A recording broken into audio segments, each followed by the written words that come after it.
Well, the next one question talks about co-president. So Kathy, I'm going to come back to you. How did you divide up your duties as co-president? Well, it helps a little bit because it's my sister and we've worked together on some other projects and other boards as well. But we basically take turns planning. One of us will plan the agenda and run the meeting at the board meeting at this time. The next time, the next person will run the meeting and plan the board meeting agenda. So we kind of trade off. We did not have those two positions, membership chair and newsletter editor. And because I had been a newsletter editor for another organization, that was an easy segue for me. My sister had been a membership vice president for another group. So we took on those hats because we already had a familiarity, but we both worked really hard to recruit replacements. Because the average age in our division is 81, we are really struggling to bring in people in their 60s, even early 70s, who have a little bit more technology expertise. Mm-hmm. We were able to have 4 really successful Zoom events. And again, I was the Zoom master and we took turns. Like I say, I did one meeting and we alternated meeting to meeting. So, but I think because we're siblings, it's a little bit easier to divide everything up. Yeah, you have your long history of exactly. being related to depend on. Yes. Yeah. You probably noticed I pressed record. That means I don't have to stop and take notes, which lets me focus more on the meeting. So I appreciate that you haven't opted out. Julie has just joined us. Julie, would you please tell us your name, your division number, where you are in the state of California, and if you're not a co-president? And you are muted.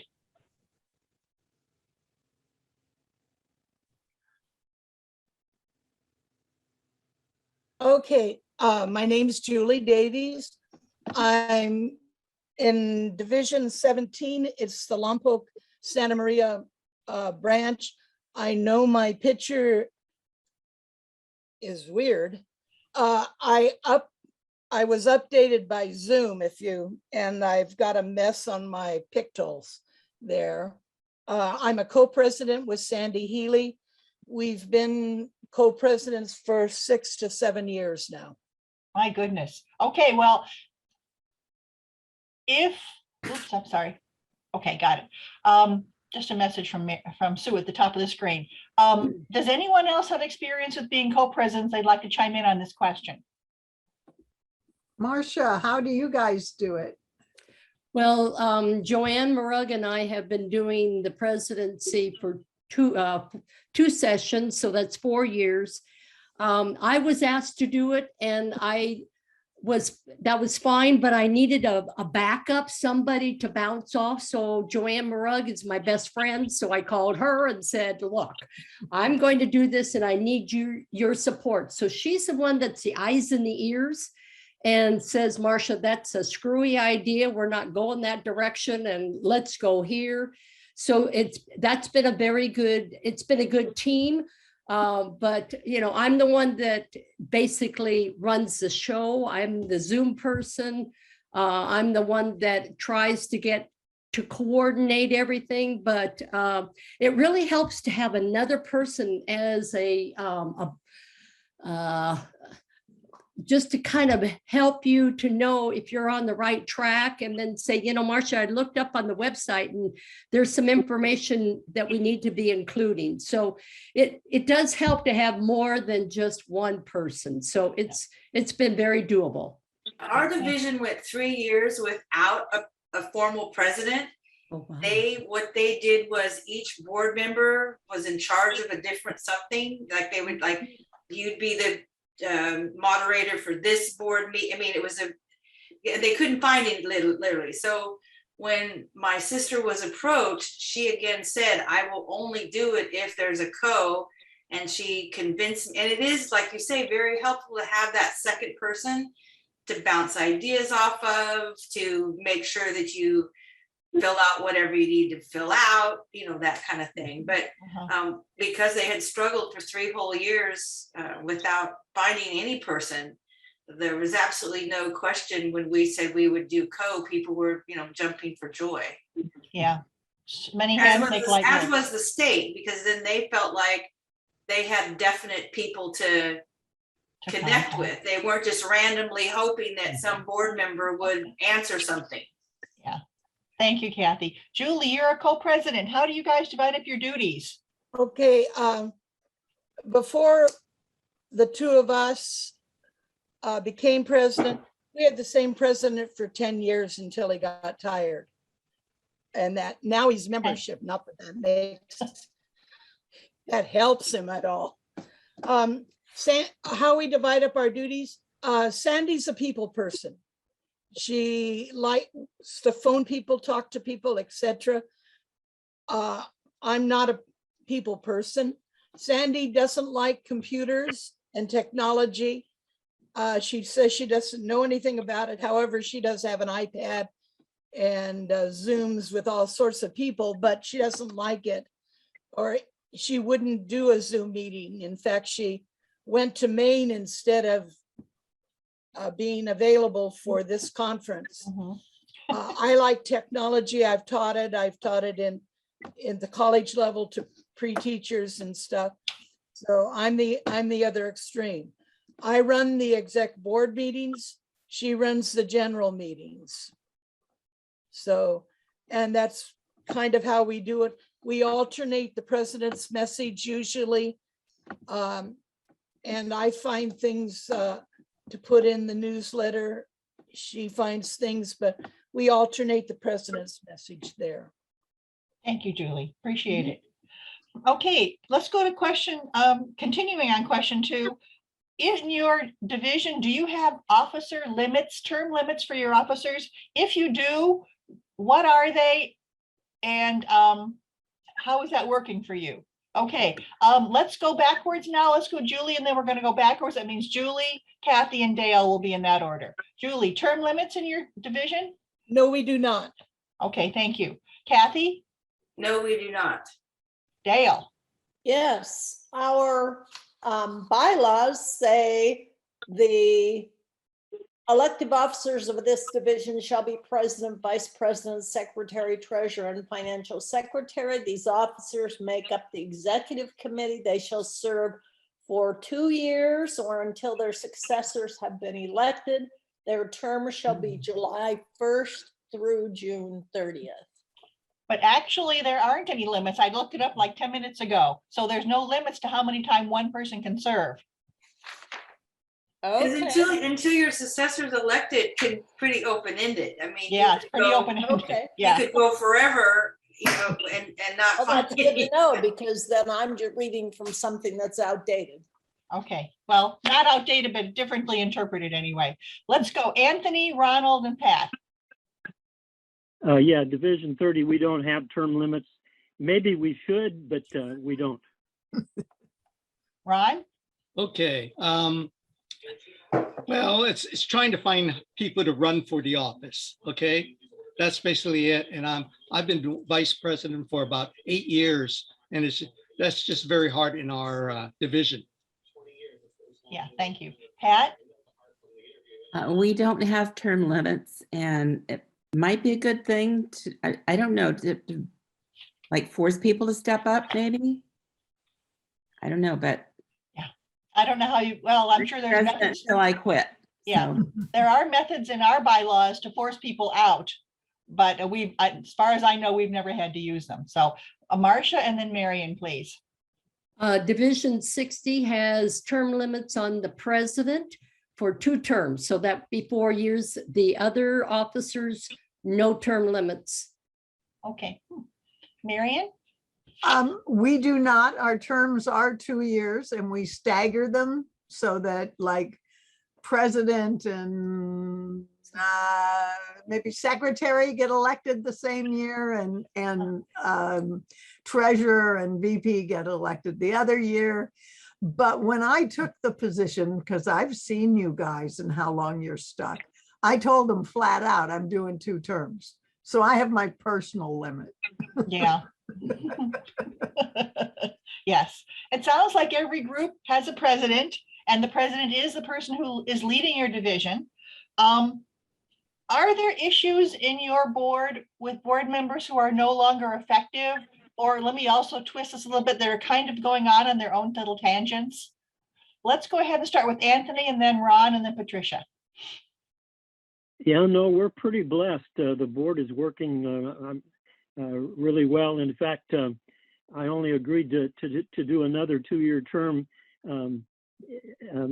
if all of them continued in their jobs too. So, but yeah, we've been blessed. We're not having any problems at all. Thanks, Anthony. Ron? It's very hard for our division to find people to run for office, okay? It's like twisting the arm for them to serve. That's basically it. Yeah. I'm hearing that a lot in other groups. Pat? I have the most wonderful board in the world, and we all work together and we have a lot of fun together. So I would like to add more people into the leadership role, but we just have a good time together. Great. Let's go with Dale, Kathy, and then Julie.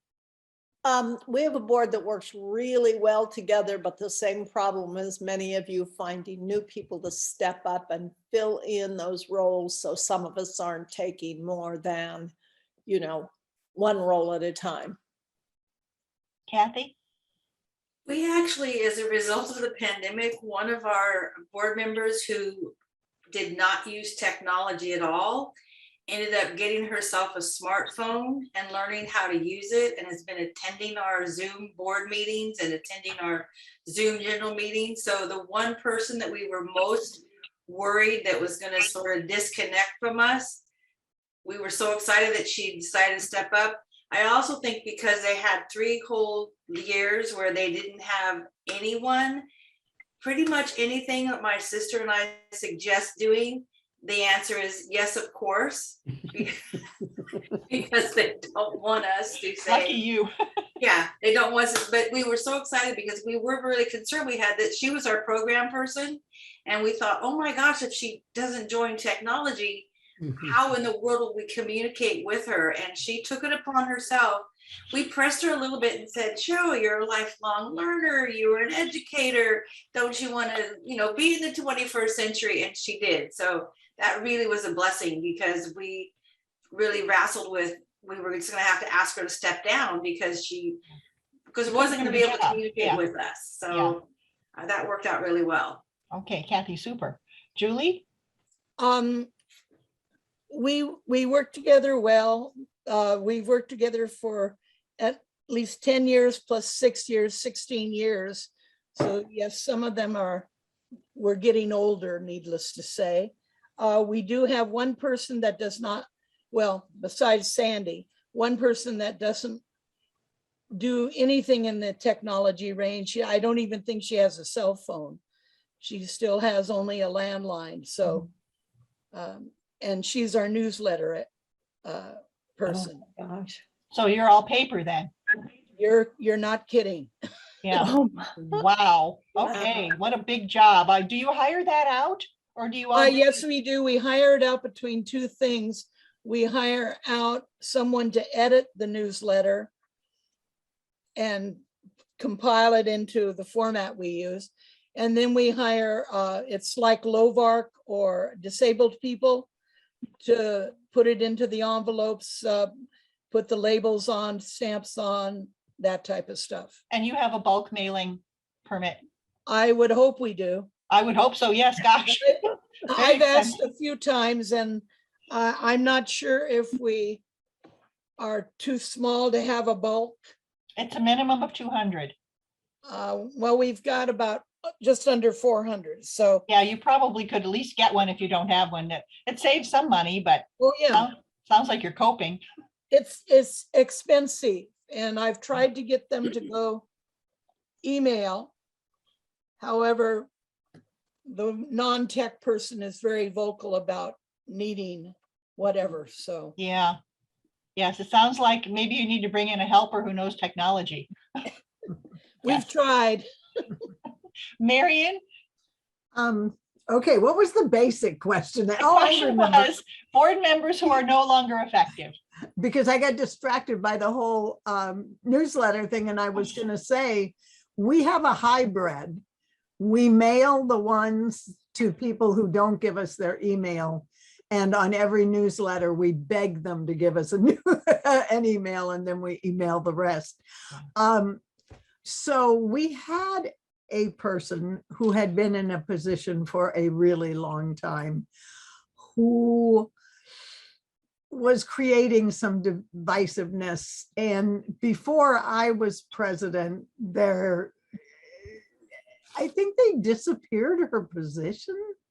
You know, we used to That's have one way two to do it. VPs and now we only have one. And, my board is so sweet. Thank God they put up with me all the time. And I just, I Feeling said they're not one putting day, up with you. They're glad to have you. I said, I don't want to run roughshod over people. And somebody in the background said, why start now? Or stop, maybe. You have a firm hand, Marion? Okay, thank you. And Marcia, any board members who are no longer effective? I should repeat the question more often. Yeah. As everyone has said, those on the board are very amiable, work hard. However, what I have found is I now have 3 of my board members who are dealing with dementia. And it is a challenge because they don't have a problem, but they have a problem. If you get my drift. Yes, I do. They are assigned things, or they say they will do something and then it doesn't seem to happen. So Whoosh. I'm having to do all of the pickup and the cleanup. So that has been my biggest challenge this past year. Yeah, and it's not easy to find people. So I'm going to ask you guys to give me an answer. One quick answer is that how many people are on your board? What I'm talking about is executive board, the officers, and then your committee chairs. Basically, the people who show up for board meetings. Just give me one number. And Dale, I counted, and we have 12. So I sat down and I counted a few minutes Good, ago. I'm just counting in my head. You beat me to the Okay. Just shout out, how many do you have on your board? We have 12 as well. Okay. 9. We have 12. 12. I have 10. 10. Julie, do you 15. know? How many people are on your board? Did you ask me? I'm just asking you now. Oh, 6. 6. Okay. So more people you'd think would be able to get more jobs done. Do you find it complicates things or makes things easier to have more people? Oh, no, it makes things easier. Just I would call out. agree. Makes things Consensus easier. is easier with fewer. It sometimes causes a quorum problem, but Yes. Although in Zoom, we found we haven't had one this last year. Fortunately, everybody shows up. I have to agree. As we age, we're finding the dementia problem is an issue, which means we have to find somebody to work with that person and take over the job gracefully, and that's not always easy to do. Okay, Dale? If I can add something quickly, we too, not on our board, no board members, but within our membership, I'm finding a couple of members who do have fairly severe dementia. This relates to our newsletter. We have about 80 members who consistently get a snail mail newsletter because they're older, they're not going to do computers. And I'm dealing with one now whose daughter tells me, yes, she gets it every month, but she calls me or wants to notify me that she's not getting her newsletter, that she's not seeing it. So we're having those kinds of issues. Yeah. I think it's easier because each person on our board at least handles their job. We don't have to micromanage them at this point. So because we're not, so when someone says I'm going to be in charge of whatever, we have the confidence knowing that they will. So we Experience don't have, with them. yeah, so it makes it easier. Okay. And like I say, finding the newsletter editor and the membership chair, adding those 2 people, because we only had 10, is going to be really helpful going forward. Yeah, especially for you all as co-presidents. Because they're new and they're excited and they've got all these fresh ideas. That's the other thing. They brought in They're both brand new members. They just joined Cal RTA within the last year. So they're very enthusiastic and very excited and want to invite their friends to join. I mean, it's like, yippee, you know, this is what we've been hoping for, was we would grab some brand new, fresh people to Yeah, get on the board and be excited to encourage their retired there. friends to participate. we've all heard that I would say the younger generation, we're not a group that like to join clubs and civic organizations. Well, I have a friend who just retired, and he says, according to the statistics that he's seen, that now that the people that are retiring now actually do want to join things. So maybe we can hope for a relief in the future, because we just got 2 new members in the last 2 years, and they are both jumped right on the board, and they've been very helpful. So, and they're both technologically capable. It's just wonderful. Okay, let's go on down to administrative issues. How many school districts are in your division, and what is the most effective way you have had to communicate with them? Ronald, if you don't mind, we'll start with you and then go to Julie and Kathy. Okay, in San Mateo County, we have about, I would say roughly about 60 schools in which we send our newsletter to each district. Plus, we, our area, give mini grants to local school district, and we divide it into 3 sections. The north section, central, and southern part of the county. That's how we keep them informed. Thank you. Julie, how many school districts are your most effective way to communicate? Okay, well, we only communicate by mail, or some for contests or things we do send out to school district. However, we only communicate really with 4 different school districts. And I have to find out about that because Santa Barbara County has 27. San Luis County has over 20 different school districts also. And I don't think we're communicating with either one of them. And yet some of the board members come from that area. I know we're communicating with 4. Reliably with 4, yes. Yes. Kathy, number of school districts and your most effective way to communicate with them? We have 12, and we rotate our mini grants. Well, they're $400 grants around the different districts each year. But luckily, we've actually had, in the last 3 years, 8 different people who have won the Cal RTA $100 grant. That's nice. So we've been able to go out to those schools and give checks, and it just, you know, because that's luck of the draw. And Yeah, the fact that the 8 of the schools that are in districts, teachers that we have, you know, are that really worked out well for us, and people got real excited. It was $100, but it was so random, and it gave us a real opportunity. We do have a difficult time, even prior pandemic. The districts are pretty, you pretty much have to have someone assigned to watch board minutes to see who's retiring and try to see if you know somebody who knows somebody. And because our board represents 6 of the 12 districts, almost all of us still have a friend who's teaching. So we oftentimes can gather information, but that's been our biggest challenge.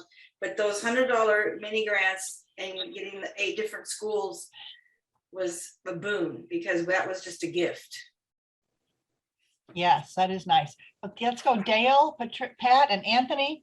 How many school districts are you in your division, and what's your best way to communicate with the school districts? Dale, Yeah, we please. have Go ahead, Anthony. I don't care. Go ahead. 13 school districts plus the County Office of Education. Most effectively and efficiently is by way of email. A few of them sometimes reply to the emails. Most of the time they just receive the emails. Probably 4 or 5 of those superintendents, different board members meet with them or talk to them personally on occasion.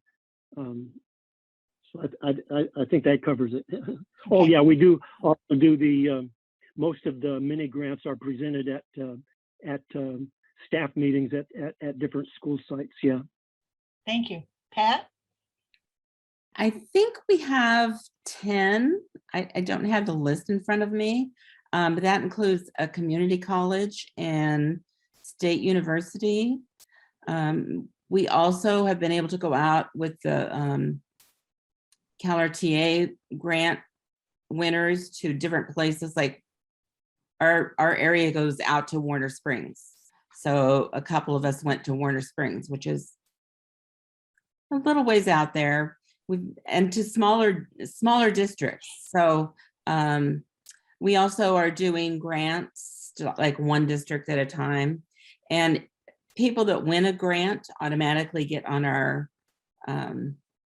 newsletter, mail or email.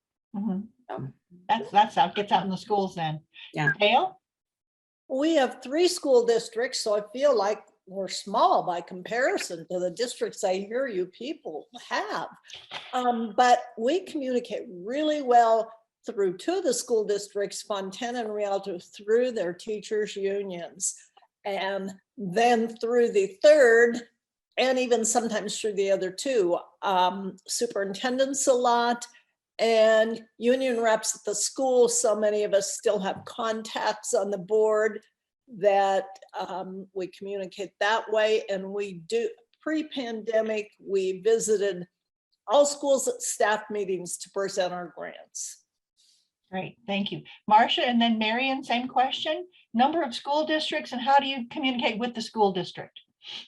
Well, we have in the Southern California part, San Diego, we have 7 school districts. And in those 7 school districts, we have 130 schools, because we have Sweetwater School District, that's one of the largest secondary, and then Chula Vista Elementary is the largest elementary in the state. So it's a lot.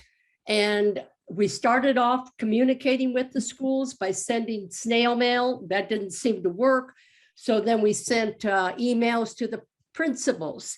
And it was an aha moment for me when I realized we were trying to give out teacher grants to 6 of those 130 schools, where one of our teachers who had been our members who had been the president for 2 different terms had died, and people wanted to honor her. So we were going to those schools where she had taught, and I was getting no response. So I actually physically went to the schools, and the principal said, you know, I get over 200, 300 emails a day. You're just another person who doesn't mean anything. You're not the complaining mother.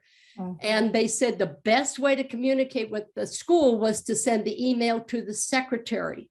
So once I started doing that, it was, oh my gosh, that's how you get into the schools.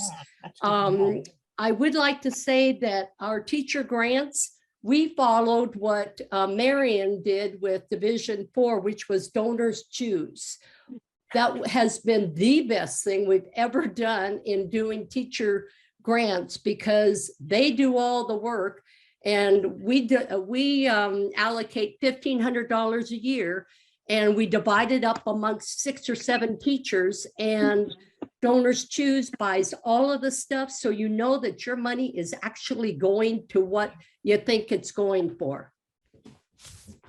Okay, Marion, if you'd finish up the category, please. There you go. So we only have 1 school district. Oh.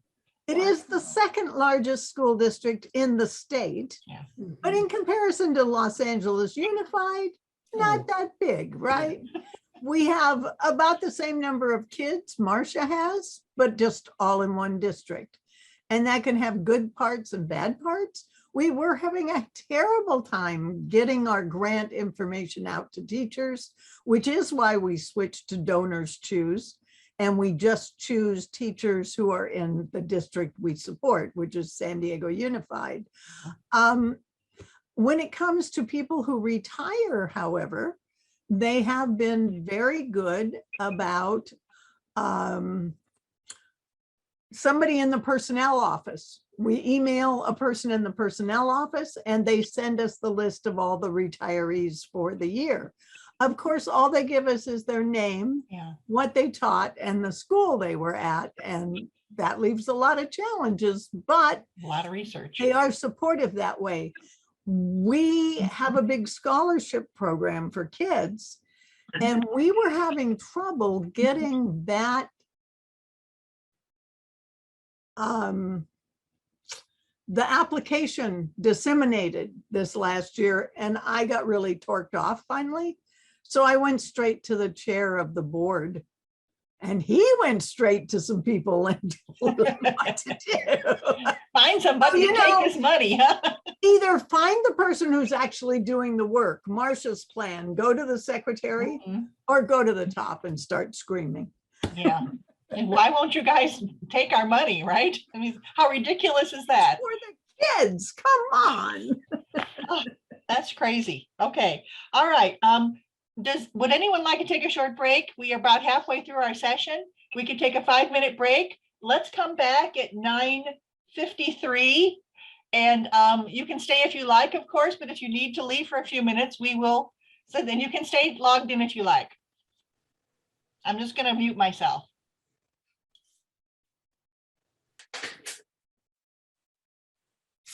Mary, Yes, ma'am.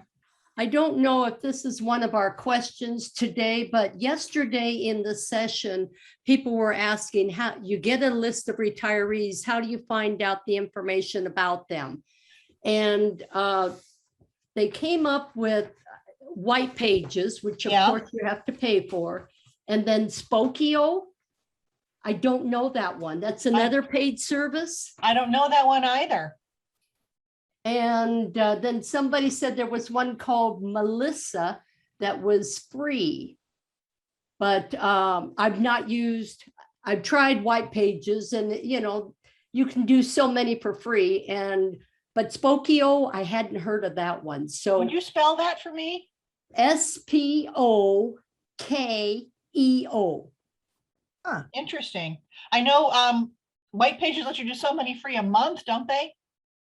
So you could do some and then some and then some. Yes, I think Yeah. so. And they said the same with Spokio. Okay. And then Melissa, they said that one was free, but it wasn't as reliable as, of course, when you pay. Yeah, But right. the one guy who paid for white pages said it was $30 a year, which that's not too bad if That's you get not bad. information. Yeah. And of course you can always Google them, but you get no screening on that either. So, True. yeah. Well, What- and the problem is, like in San Diego, I retired from San Diego Unified, but I live in Santee. And trying to narrow it down Yeah. to people is just, I gave up. I threw up my hands, and I was using the paid service that Johanna uses. And Uh-huh. I just didn't feel like I was getting I was membership chair at the time, and I mean, more power to you if you can do that, because I just gave up. I think, Dale, correct me if I'm wrong, our Teachers Association, which will lead us into our next question, will actually give us names and home emails. And sometimes they'll give us work emails, which means you have to try to contact them before the school district, just removes their email from that. And then from them, we will get addresses. But does the association also give us addresses, Dale? Yes, the association, 2 of the 3 associations do. The Wow. 3rd one, we still work through the superintendent's office, but with difficulty. Yeah, with difficulty. But we have names for the 3rd one is in general, right? I But have all nothing, names and all their schools, but that does no good, because as soon as they retire, they're just, how long does it take before the school district takes them off there? my So I school can't district was send an 24 email. hours. I was Yeah. gone. Yes. Which makes it really sad, because if you wanted to write recommendation letters to high school for high school students, you couldn't do it unless you had their home email, and then they would have yours. So it was a sort of a lose-lose proposition. But yeah, the associations might be able to give you some of that more private information, knowing, your reputations and so forth, and how you wouldn't use it for anything, break any of the promises. But yeah, at least it would cut down your searching. Our association has their own separate retirement group, Yes, yes, SDEA yes. -R, and yeah. yeah, yeah. And that's the problem with our third district is they've been told that that CTA retired is the group to join, not CalRTA. And so they are very reluctant to give us any information, although the new association president seems more flexible. Isn't that right, isn't that right, Dale?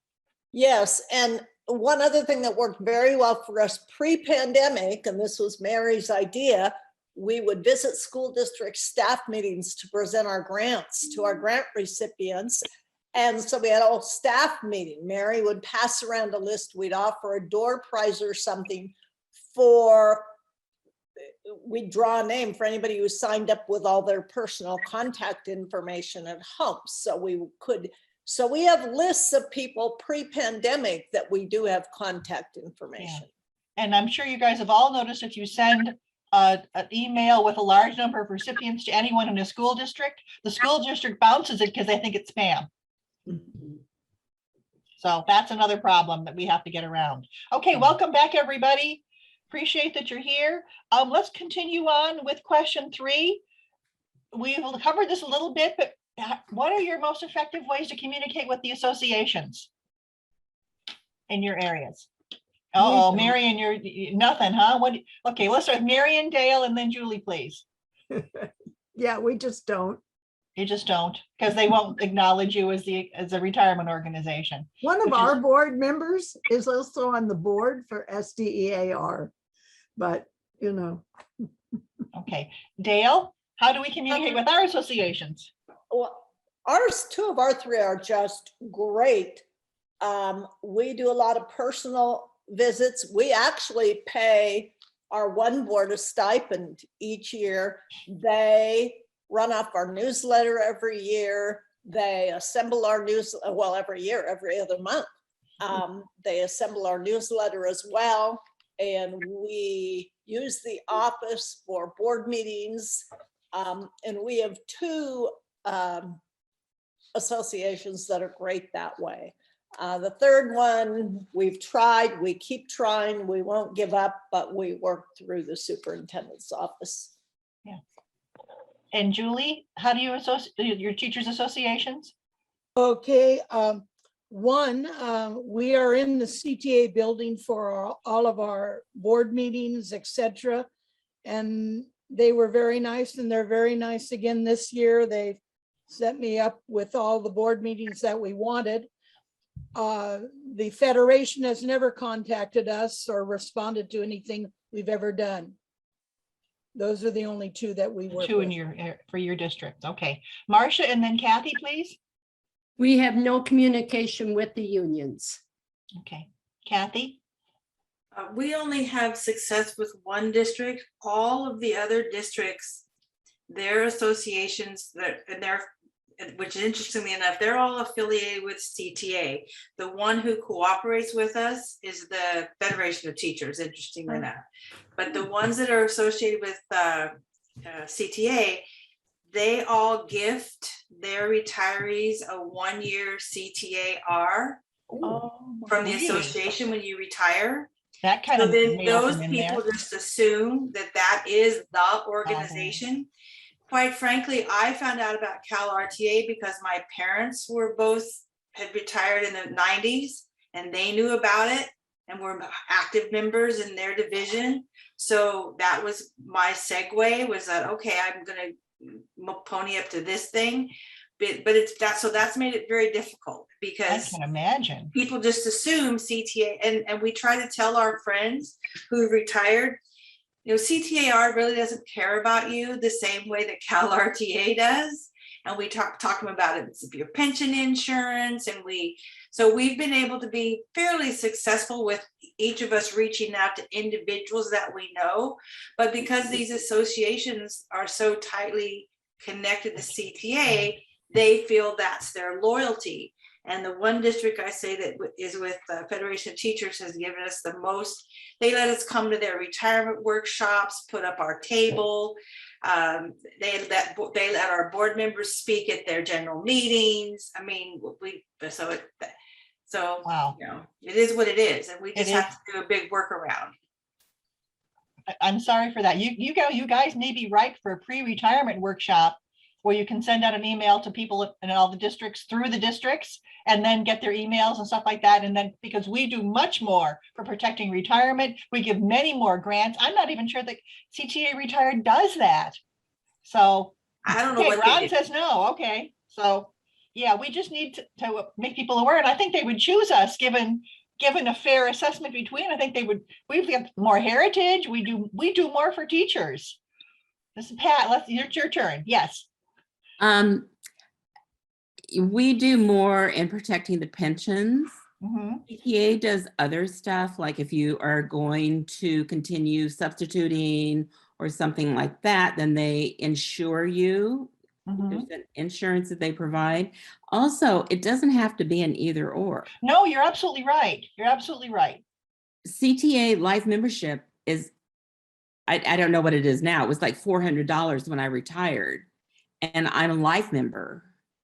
And so then I'm a member there, and then I pay my $66 a year Mhm. for CalRTA. I was president of the local union for 4 years. So I do have connections in one district and can use that. The other districts are a little bit standoffish because it does seem like a competition between the two. And it Unfortunately, really yes. shouldn't be. Yes, it should not be. No, we have both There are organizations have reasons things to for contribute. joining both You're organizations. absolutely right, Pat. And I didn't mean to imply that there was one or the other. You're absolutely right. Also, AFT does not have a retired teachers association. Oh, okay. Which I think is why we've been lucky, because Yeah. in our district, they don't have anything, so they gravitate to us. Right. Mhm. Okay, Ron, we're talking about how we communicate with the associations, and that's it. That's right now. Okay. We need more PR for Cal RTA. Okay.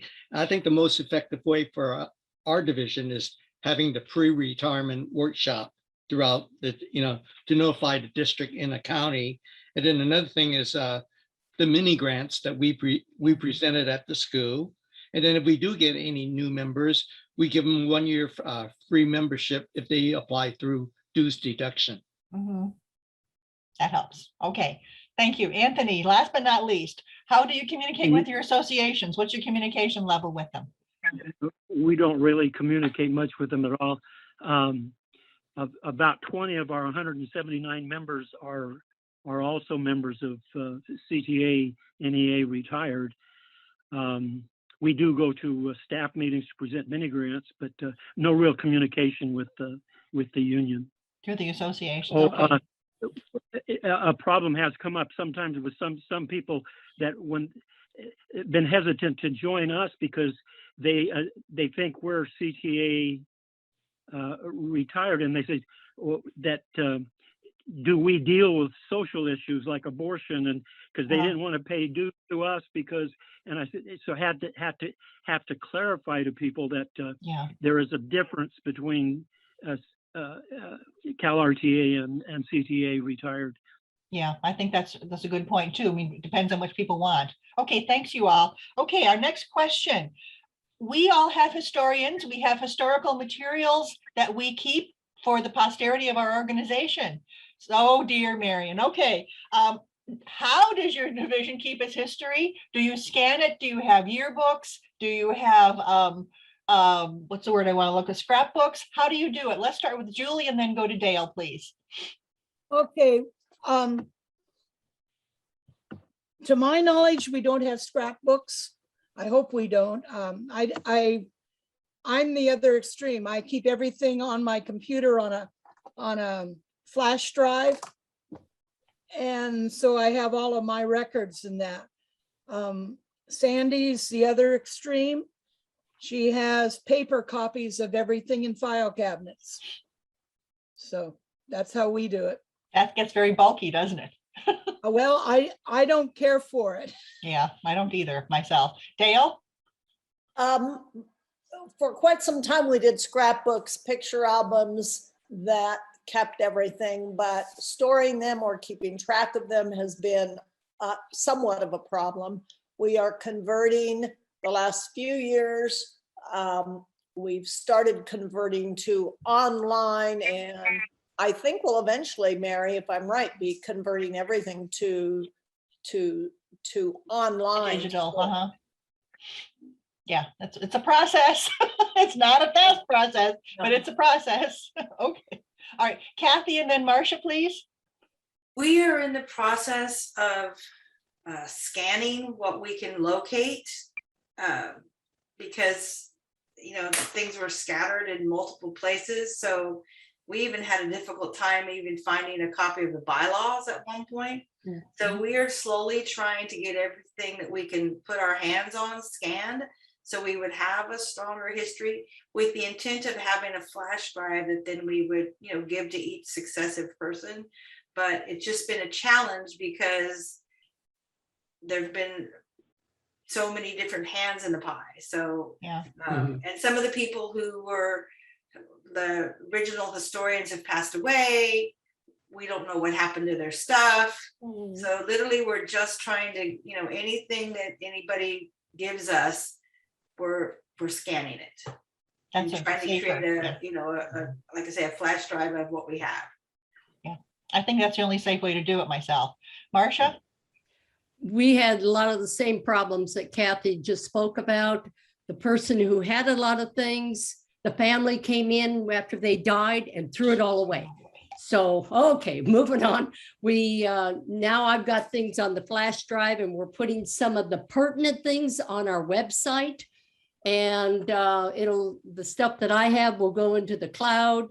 So, you know, in the past, we didn't have computers. So it's important that we go technology wise. I think it's a wave of the future, and it's that way it doesn't get lost, for heaven's sakes. Correct. Okay, Kathy, and then we're going to go to Marion. The other thing that we did was we created a Gmail account that's talrta77@gmail.com. And so on our Google Drive, we're uploading all of our treasurer's reports, all our board, you know, so again, it will go to the cloud. But once you created that Gmail account, that opened up the whole G Suite to us, which became an opportunity to start, you know, coalescing and saving everything.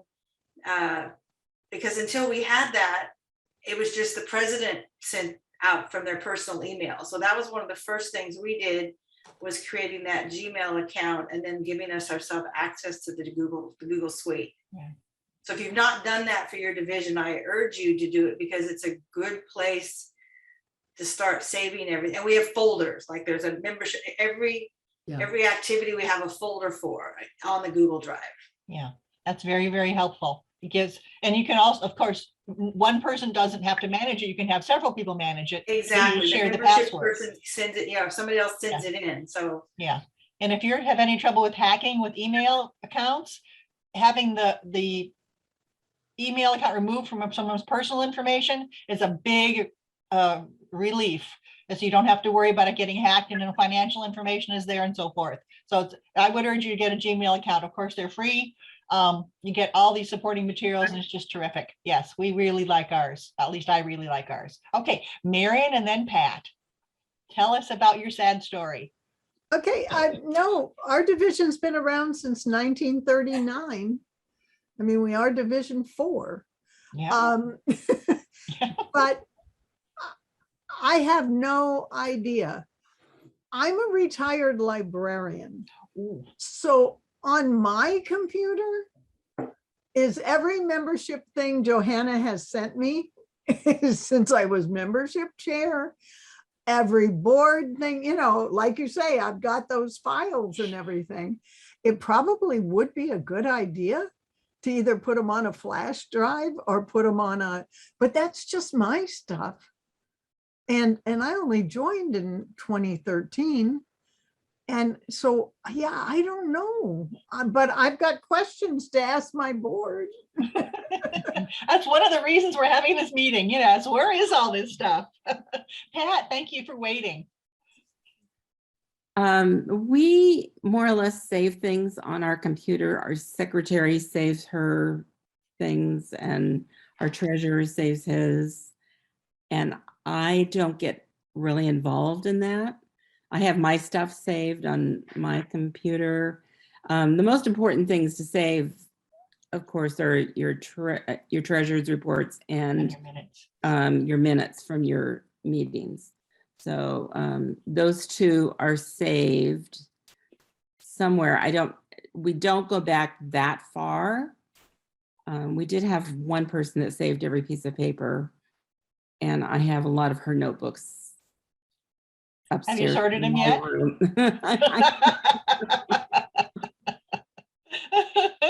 I Very get to be important for very her to give ruthless them when to I'm me, and I sorting said, something from "Thank you somebody very much." else. I will throw things away. I'm sorry. Okay, I had a brilliant question to ask you guys, but I forgot what it was. But let's go to Ron and then to Anthony. How do you keep your history? What do you do for your historical documents for your division? Ron, please.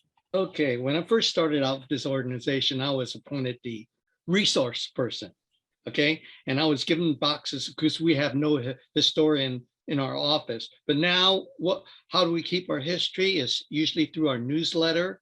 I do have a few scrapbook, but we kind of hand it over to our CTC person who takes pictures, of the events that happens throughout the year, and he also takes picture at the yearly state convention. And then you keep all those. Yes. Do you keep them digitally or do you keep them? He keeps it digitally. Okay, good to hear. Okay, Anthony, your turn. Yeah, we haven't had a historian since I've been on the board, really. There is a tub that gets passed from one president to another that has some of the materials in it, but most of it's been lost. Basically, the newsletters and the agendas for board meetings and currently our Facebook, what gets posted on Facebook page. That's pretty much it. I do have it on the agenda for our next board meeting, though, talking about historian and history. Well, we were going to celebrate our 25th anniversary just a few years ago for our association because we're one of the young ones. We're 90, and we had a hard time finding the list of presidents from the beginning to the current time. We had a hard time. It took months to find them, and it shouldn't be that hard to find it because that's historically important to your organization. Board members, maybe not so much, but you should know the presidents. Speaking as a president, you should know who I am. That's important information. But it's our history. It's our heritage. Which teachers founded this organization? Why were we founded, and so forth. Okay, thank you guys. Well, let me get off on a tangent here. And we have about 15 minutes left. Connections. We have two connections we can make. We can make between our divisions and other divisions and our division and the state. How does your division do that thing? And let's begin with Patricia and then go to Ron and Anthony. How do you connect? Two ways, between and up. Okay, that's a big question. It is a big question. We do fortunately have one of our board members is a state rep for the MRRC. So we are connected that way. And she does a great job keeping us informed. We also, I think during all the shutdown, everybody's Zooming and everything, it's been an opportunity for us to visit other divisions meetings and things, which we've been doing that more and more. So those are the two things I can think of. Great, thank you. Do you, by the way, do you share newsletters with other divisions? I believe that our MRRC rep also is our newsletter person. And I believe she does send them out to other presidents. Okay. She does, Pat. Yeah. I was going to say, and if you don't know who to send them to, excuse me, your area director will have a list of who to contact. So your area director would be a person to contact for that. Ron, how do you connect between districts and to the state level? What we do is our area director, who's also the president of our division, keeps us informed of the other divisions, okay? And then I'm a member of the MRRC. The other area sent us the newsletter to keep us informed of what they're doing. And then I send it on to the presidents in our area. Ron, who is your president? Lynn Chan. Oh, Lynn, super. I know Lynn. She's wonderful. Okay, thank you. Anthony, how about you guys? What do you do? Well, our Area 6, a couple of years ago, when Jim Mahoney was still active in the area before he became president-elect and president, we had, he called it a whip around, where the division presidents would meet almost monthly, but that kind of died down because some of the division presidents thought it was important, some of them didn't. But now that he's back as area director, we're going to start that again, not monthly, but quarterly at least. So that's for communicating. We do send, our newsletter editor does send a copy of the electronic copy of the newsletter to each of the divisions, newsletter editors of each of in the divisions. I personally, I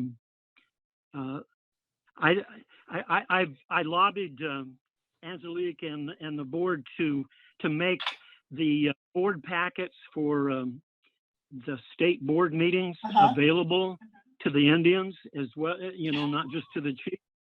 And so any one of us can now access that. And I find that tremendously important, good information to read what's in the backup packet for the board. And Angelique sends me a link. I don't even have to go to the website. She sends me an email link to it, and I just forward that to my board every time I get one. I think that's a great way of finding out what's going on, and I don't hesitate to send emails to any of the committee state chairs. So emails are great. Yes, they are. Very fast and very direct, and hopefully you get a response very quickly. Yes, I don't think you're a shy person, Anthony, not at all. Okay, let's go. Kathy, Marcia, and Marion. How do you guys keep attached, to keep connected between the divisions in your area or others, and up to the state? Kathy, please. We do send the e-version of our newsletter to each of the division presidents. We also send it to the CTC chair so they know that we're doing something, in the MRCC chair.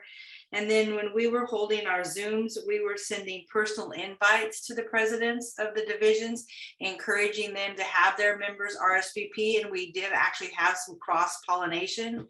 We did have members come to our Zooms because we were the only division who were actively trying to hold Zoom meetings. So we would get pretty good attendance from other divisions.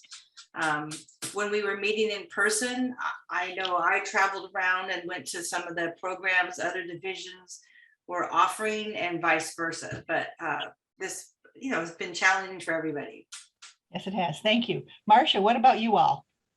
I'm in area 11, and Kathy O'Leary is our director, and she's been having all of the divisions meet together and share ideas. And all of us share our newsletter, as well as invitations to the meetings. And that's been one of the best things, I think, because every division is so different. And your needs are so different, but it helps to have our 8 divisions get together and say, this is what we do, or programs, because sometimes programs can be, what's out there. There's a lot, but how do you communicate with some of these people? So I've really appreciated that. If I have questions for the state, I do questions for CalRTA. And I get a response back within 24 hours. Yeah. Sue Breyer has been a gift from heaven. That woman knows so much and has guided me a lot in how to use so many aspects on the website, as well as organization. So that's been my blessing. Thank you, Sue. So they're out there, so to speak. Yes. Yes. Marion, what does your group do? Yeah, we're part of Area 11 as well. And I can't sing Kathy O'Leary's praises enough, because she's gotten us all together so many times. And San Diego County, you can fit all of Delaware and Rhode Island into San Diego County. And we're San Diego County plus Imperial County. So we go to the Arizona border, and bless those people from Imperial. They would drive all the way over here to come to a meeting and stuff. Zoom is a wonderful improvement on that because it makes Vast it so improvement, much yes. easier for everybody. But just being able to talk to each other and find out what other people are doing and getting excited. And yeah, one time we had Susan Davis come to a general meeting, and we invited every freaking division in the area, you know, and a bunch of them came. That's great. Okay, Julie and then Dale. Again, how does your division keep in touch with other divisions? And then from your division to the state, please. Let's go with Julie first. Okay, we're pretty much all by ourselves except for a meeting once or twice a year. And to that end, we have to usually drive maybe 4 hours to get there. And then stay overnight type thing and come back. Yeah. So it's a Yeah. hardship and nobody wants to go. And I would say that for me, the Zoom is the way to go. And I think more Zoom would be fine. Our area director lives about 3 hours away from me. And he does send emails frequently. A lot of times I get the same email 2 or 3 times. And sometimes I don't look at them if I've seen one. You've seen a number of them. But I do like the idea of interspersing the newsletters. We're not digital with our newsletters. So to make it digital, it is a priority. Unfortunately, like I said, we have a problem that way. Yeah, yeah. But do you actually compose it on a computer? Is it composed on a computer? I believe it is, but I'm not sure how we pay someone Yeah. to Oh, okay. compose it. I'm assuming it's a computer and then print it out. Yeah, so it wouldn't be hard to send it electronically since it were composed on a computer. So it seems to me, you just need emails. No, it wouldn't be hard at all to do that, but I'm not sure if she cuts and pastes. I Yeah, send to her using Word. yeah, I don't know how other things get to her. yeah. I know there's programs, Find out, specific though. programs to compose them, but I can't imagine anybody literally cuts and pastes anymore. I can't remember the last time I did that personally. Well, I would hope nobody does that, but I know of the newspaper, our editor is a cut and paster because she doesn't have a computer. Yeah, I don't even know if she has a typewriter. So I'm not sure how she's doing it. However, the CalRTA people were very nice on helping set up a website, which if I send them the newsletter, they'll make sure it gets on the site, which I find very helpful. So our last 2 years of newsletters have gone up on the site. I know the state people just bend over backwards. And I know some of them are on contract and they are being paid, but they are very fast and so very helpful. Okay, Dale, thank you for waiting. How do we Oh, connect with that's other okay. divisions and to the state? Yeah, Zoom has been wonderful, of course. We have a terrific Area 9 director who keeps us as informed as she can with her schedule. And I concur, I think it was Marcia who mentioned Sue Breyer. She's terrific. And then we share newsletters with all the other divisions in our area. And then we communicate, a couple of us try to communicate a lot with Joanna Hobbs as we have questions and concerns. And so she, of course, is a big help with membership updates and things like that. And then the website is nice. I'm still becoming familiar with really being proficient at using it. Yeah, and then all the nice thing is if you ask them a question, they get back to you right away. Is there anything we haven't talked about that you'd like to bring up? We have a couple of minutes left. Anthony? I would like to say something about when I wore the hat of newsletter editor, I started, looking at other divisions' newsletters. It's fairly easy to go to, by just typing in different areas or different divisions in the address bar. You can pretty much go to any area or any division, and usually on their website you can access most divisions, you can access most of their newsletters on their website, and many of them also their Facebook page. And I found that really interesting, and I've kind of stayed with that habit. When I have some time, I like to just browse and take a look at another division and see what they're doing either with their newsletter or their Facebook page.